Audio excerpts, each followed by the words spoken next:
యాక్చువల్‌గా producers maximum ఎందుకు భయపడతారా అంటే, ఈ రివ్యూస్ గురించి ఎక్కువ భయపడతారు. అవును. పక్కా. అయితే కోలీవుడ్‌లో ఒకటి జరిగిందనమాట. ఏంటంటే ఫస్ట్ డే సినిమా రిలీజ్ అయినప్పుడు థియేటర్స్ దగ్గరికి ఎవరిని రివ్యూస్ గాని, యూట్యూబర్స్ గాని అలో చేయకుండా మీడియా వాళ్ళు కూడా లేదు మీరు అక్కడ ఇవ్వకండి అని చెప్పి కోలీవుడ్‌లో చెప్పారన్నమాట. అయితే ఇదే తెలుగులో కూడా అమలు చేయబోతున్నారా? సో దీనిపైన మీరేమనుకుంటున్నారు? సో ఖచ్చితంగా ఈ మధ్య అంటే ఎస్పెషల్ ఈ మధ్య కాలంలో ఎంత సినిమా గురించి టోటల్ గా అది నెగిటివ్ రావాలన్నా లేకపోతే పాజిటివ్ రావాలన్నా రివ్యూవర్స్ యూట్యూబ్ ఛానల్ కీలకమైన పాత్ర పోషిస్తున్నాయి. సో ఈ మధ్య కాలంలో చూసుకుంటే ఏంటంటే కంగువా సినిమా వచ్చి కొన్ని సినిమాలకి ఫస్ట్ డే ఫస్ట్ రోజే మిక్స్డ్ టాక్ రావడం గానీ అదేవిధంగా నెగిటివ్ టాక్ రావడం జరిగింది. సో దాని గురించి సూర్య వాళ్ళ వైఫ్ జ్యోతిక కూడా రియాక్ట్ అయింది. సో మరి దాని దృష్టిలో పెట్టుకొని నిర్ణయం తీసుకొని ఎట్లనో తెలియదు కానీ కోలీవుడ్ సంబంధించిన నిర్మాతలు కూడా ఫస్ట్ డే ఫస్ట్ షో నాడు సినిమా హాల్ దగ్గరికి రివ్యూవర్స్ ని యూట్యూబర్లు ఎవరు కూడా అలో చేయొద్దు, అనుమతించొద్దు అని వాళ్ళు నిర్ణయం తీసుకున్నారు. సో ఇప్పుడు దిల్ రాజు ఎట్లా మాట్లాడుతున్నారు అంటే మన దగ్గర కూడా ఆ నిర్ణయం తీసుకునే యోచనలో ఉన్నారు, కాకపోతే ఇది వ్యక్తిగతంగా తీసుకునే నిర్ణయం కాదు, మన ఫిలిం ఛాంబర్ అందరూ కూడా కలిసి మాట్లాడుకొని ఇది కరెక్టా కాదా ప్రతి ఒక్కరికి క్షుణ్ణంగా ఆలోచించి అప్పుడు నిర్ణయం తీసుకోవాలని నేను మాట్లాడుతాను. ఈయన దిల్ రాజు గారు అలా చెప్పారు, బాగానే ఉంది. బట్ ఇక్కడ ఇంకో విషయం గురించి కూడా మనం మాట్లాడుకోవాలి. ఇప్పుడు రివ్యూవర్స్ కానీ మీడియా వాళ్ళు కూడా ఏమంటారంటే, ఇప్పుడు మేము వెళ్ళి ఒక సినిమా గురించి ఇది బాగలేదంటే జనాల పైన ఎంతవరకు ఇంపాక్ట్ పడుతుంది, సో వాళ్ళు చూడాలనుకుంటే చూస్తారనే దాని గురించే మీడియా వాళ్ళు మాట్లాడారు.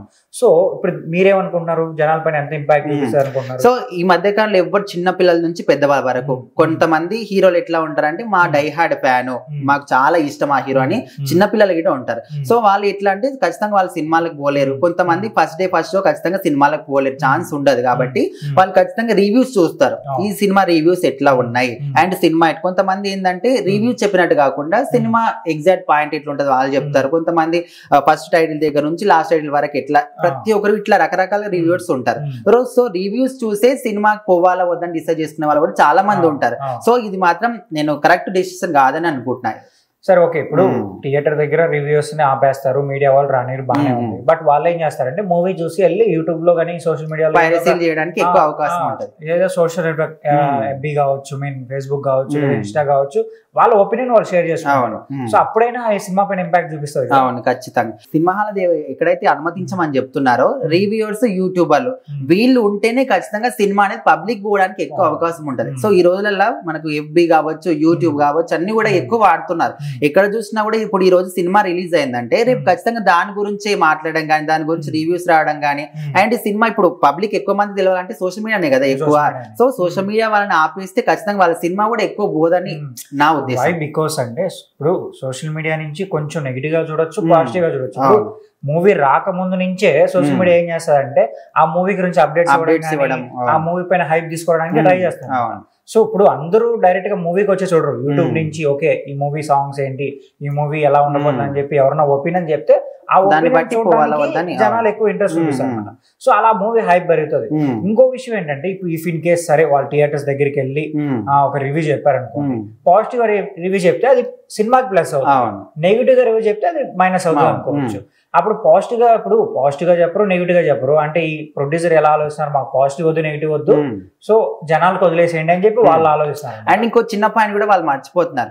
ఇప్పుడు యూట్యూబర్ ని వద్దు అని చెప్తే మీరు సినిమాకి సంబంధించిన ట్రైలర్ కావచ్చు, టీజర్ కావచ్చు, దానికి సంబంధించిన సాంగ్స్ కావచ్చు, ముందుగా ఇప్పుడు చాలా మంది సినిమాలు ఎట్లా అంటే కంటెంట్ లేకపోయినప్పటికీ కొన్ని సాంగ్స్ వల్ల సినిమాలు హిట్ అవుతున్నాయి. సో అవి ఏవైనా ఖచ్చితంగా రిలీజ్ చేసుకోవాలంటే మీకు ప్లాట్ఫామ్ ఏది యూట్యూబ్. మరి యూట్యూబ్ వాడినే వద్దని చెప్తే మరి ఎట్లా మీకు సినిమా రిలీజ్ చేస్తారు?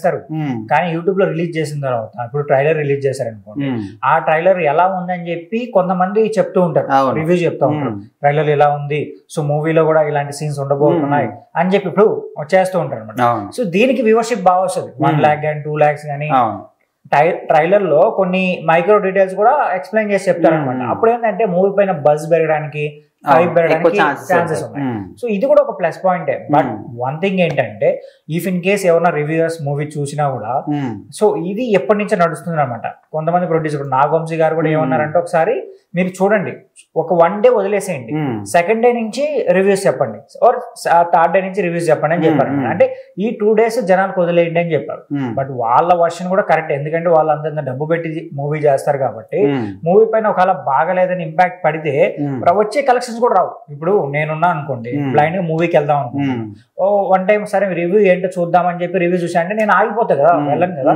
సో ఒకవేళ రివ్యూ చూడకుండా ఉంటే సరే చూద్దాంలే, నా హీరో కదా, లేదంటే ఏదో కథ బాగుంటుందో లేకపోతే ఏదో ఫైట్ బాగుంటుంది అని చెప్పి నేను వెళ్ళిపోతాను అనమాట. సో అంటే అప్పుడు ప్రొడ్యూసర్ కొంచెం సేఫ్ అవుతుంది. కానీ రివ్యూ వల్ల ఏంటంటే ప్రొడ్యూసర్ అక్కడ. అండ్ ఇంకో విషయం, ఇప్పుడు రివ్యూస్ కావాలంటే ఓన్లీ సినిమా హాల్ దగ్గరికి తీసుకోవాలని స్కోప్ లేదు. వాళ్ళు తీసుకోవాలనుకుంటే ఎక్కడైనా తీసుకుంటారు, ఎక్కడైనా పార్క్ దగ్గర లేకపోతే రోడ్ పైన బస్ స్టాప్ లో మెట్రో ఎక్కడైనా రివ్యూస్ కావాలంటే ఎక్కడైనా తీసుకుంటారు. కాకపోతే సినిమా హాల్ దగ్గరికి రానియకపోవడం అనేది మరి ఏంటో ఇంత చూద్దాం మరి ఏమైతుందో. బట్ మన తెలుగు వాళ్ళు ఆ డిసిషన్ తీసుకుంటారా లేదా, సో వెయిట్ చేసి చూద్దాం మరి. అయితే మీరేమనుకుంటున్నారు, రివ్యూస్ వల్ల మూవీస్ ఎఫెక్ట్ అవుతున్నాయా? సో మీ ఒపీనియన్ కింద కామెంట్ చేసి చెప్పండి.